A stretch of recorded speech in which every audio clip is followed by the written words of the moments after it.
If the body is handicapped but the soul is optimistic, well, then I might just walk to the kitchen without my cane. To his clients, Charles Paul Long was always ready with a good joke and had an eye for champions. Born in 1916, Paul was the son of an Irish leather worker in Woburn, Massachusetts. As a boy, Paul was a kennel hand and received structural training from Mr. Michael Simonatore, a legendary trainer of English setter gun dogs. He spent a couple of summers traveling and learning with trainers how to work bird dogs throughout New England and the Canadian prairies. Born with a birth defect to one arm and leg that would have been debilitating liabilities to a lesser man, Paul never complained and was always upbeat and positive. And he decided to train bird dogs for a living.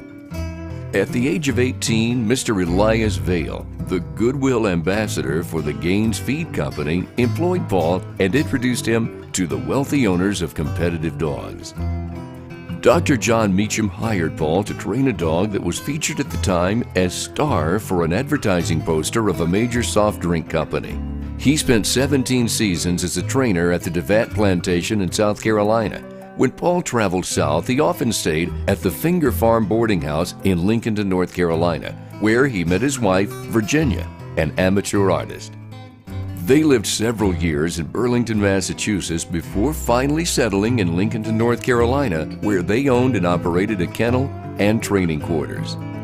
In 1961, Paul wrote Training Pointing Dogs. In 1985, Mr. Hamilton Rowan Jr., the director of field trials, wrote the following about Paul's book. My advice to the amateur whose dog has placed him on the threshold of a nervous breakdown: check out Long's book, because one is sure to find that he experienced the same problem. Then follow his old-fashioned advice. It will generally work. As the years passed, Paul had lost his beloved wife Virginia to Alzheimer's disease. However, he was never lonely. In his retirement, Paul always remained in touch with old friends and clients who would tell him about their new bird dog, ask questions about training, or simply call to enjoy one of Paul's jokes. Roger McGuire wrote a tribute to Long in the American Field magazine, stating, Paul took great pride in any success I had, even though he was not working my dogs. Every time I visited, he wanted a full explanation of all that had transpired since my last visit.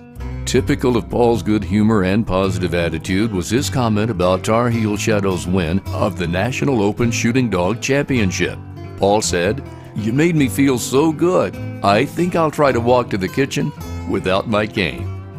Several times, Paul had been elected candidate to the Field Trial Hall of Fame, and throughout his life, he had received competitive awards and recognition in a sport he dedicated his life to. Make your dog happy and always give the dog the opportunity to obey. That was the most important rule Paul could teach a champion handler. In the summer of 2003, Charles Paul Long passed away. He was 87.